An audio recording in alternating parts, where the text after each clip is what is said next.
Sana's smile education সেন্টারে স্বাগত জানিয়ে আজকের ক্লাসটি শুরু করছি।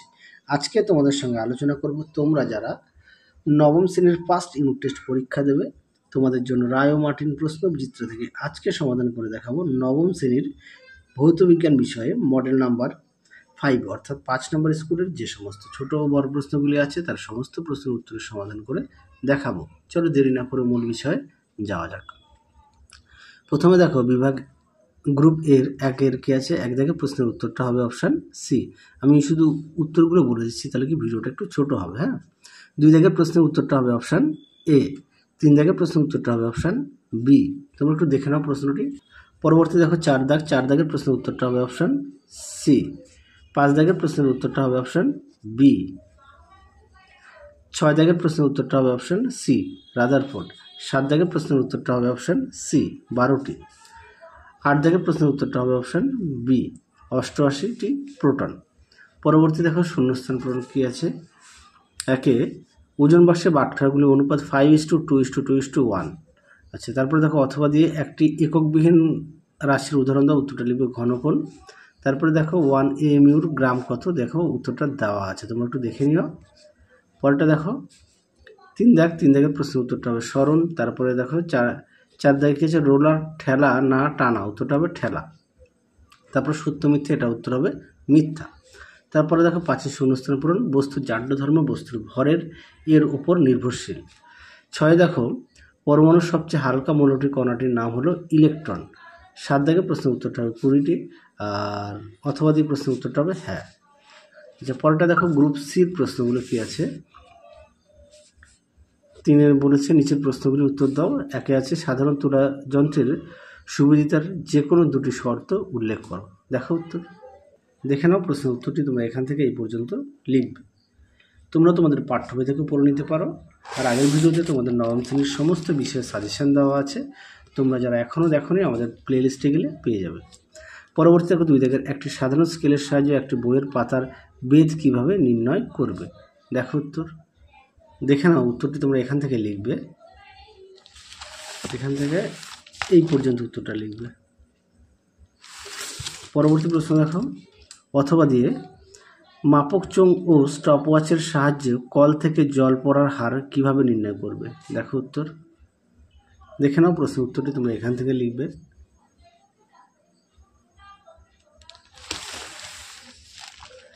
এই পর্যন্ত লিখবে। পরবর্তী প্রশ্ন দেখো বলের পরিমাপ সংক্রান্ত গতিসূত্রটি লেখো, দেখো উত্তর। আর এই সূত্রটি তোমরা একটু আগের ভিডিওতে দেওয়া আছে, একটু দেখে নিও। দেখে নাও প্রশ্ন উত্তরটি।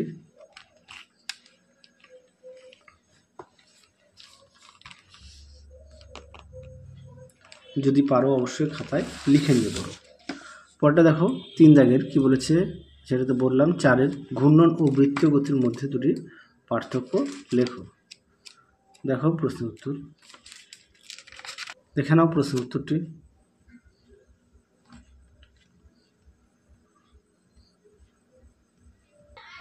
পরবর্তী প্রশ্ন দেখো 5 দাগের প্রশ্নটা দেখে নাও, উত্তরটা দেখাই। দেখে নাও প্রশ্ন উত্তরটি। এই পর্যন্ত লিখবে। আরও একবার দেখাই, তবে যদি পারো খাতা একটু লিখে নিয়ে পড়বে। পরবর্তী প্রশ্ন দেখো আইসোটোপগুলির রাসায়নিক ধর্ম অভিন্ন হয় কেন, দেখো উত্তর। দেখে নাও প্রশ্ন উত্তরটি। এই প্রশ্নটি তোমাদের আগের মডেলও ছিল, খুব গুরুত্বপূর্ণ প্রশ্ন, আগের মডেল সেটও দেওয়া ছিল। পরবর্তী দেখো কি প্রশ্ন দেওয়া আছে, পারমাণবিক সংখ্যাকে মৌলের স্বকীয় ধর্ম বলা হয় কেন, দেখো।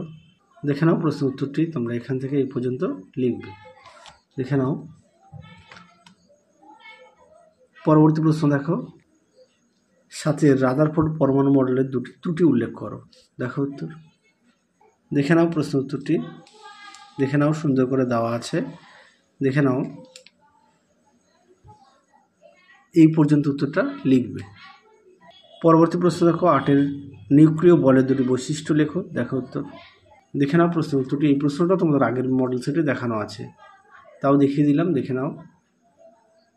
পরবর্তী প্রশ্ন দেখো, আয়নন শক্তি বলতে কি বোঝো? দেখো উত্তর, দেখে নাও উত্তরটি তোমরা এখান থেকে লিখবে, এই পর্যন্ত লিখবে। পরবর্তী দেখো গ্রুপ ডির এক জায়গায় প্রশ্নটা দেখে নাও, তারপরে তোমাদের উত্তরটা দেখায়। দেখে নাও উত্তরটি,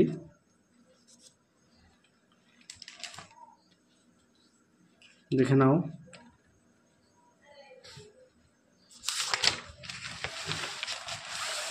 তারপরে আরও একটি যেটা অথবা দিয়ে দেওয়া ছিল, দেখে নাও, তার উত্তর এই পর্যন্ত লিখবে।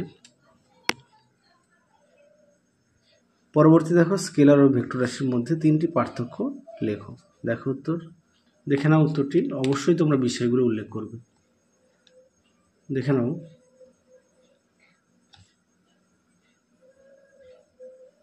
পরবর্তী প্রশ্ন দেখো, অথবা দিয়ে যে প্রশ্নটা দেওয়া আছে তার উত্তর তোমাদের দেখাই। আয়তন ও ঘনত্ব নির্ণয়। দেখো উত্তর, প্রথমে দেখো আয়তনটা এখান থেকে এই পর্যন্ত লিখবে,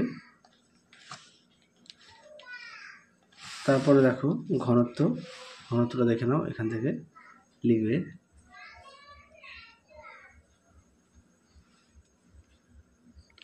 দেখে নাও এই পর্যন্ত উত্তরটা লিখবে। পরবর্তী দেখো তিন দাগের মোট ইলেকট্রন সংখ্যা হচ্ছে 8টি। তারপরে দেখো H+ আয়নকে প্রোটন বলা হয় কেন? দেখো উত্তর, দেখে নাও প্রশ্নটি, তার উত্তরটা তোমরা এখান থেকে লিখবে, এখান থেকে এই পর্যন্ত উত্তরটা লিখবে। তাহলে চলো আজকের মতো এখানেই সমাপ্ত করছি, আবার দেখা হবে খুব শীঘ্রই তোমাদের পরবর্তী ভিডিওতে। তোমরা সবাই সুস্থ থাকো, ভালো থাকো। আজকের মতো টাটা।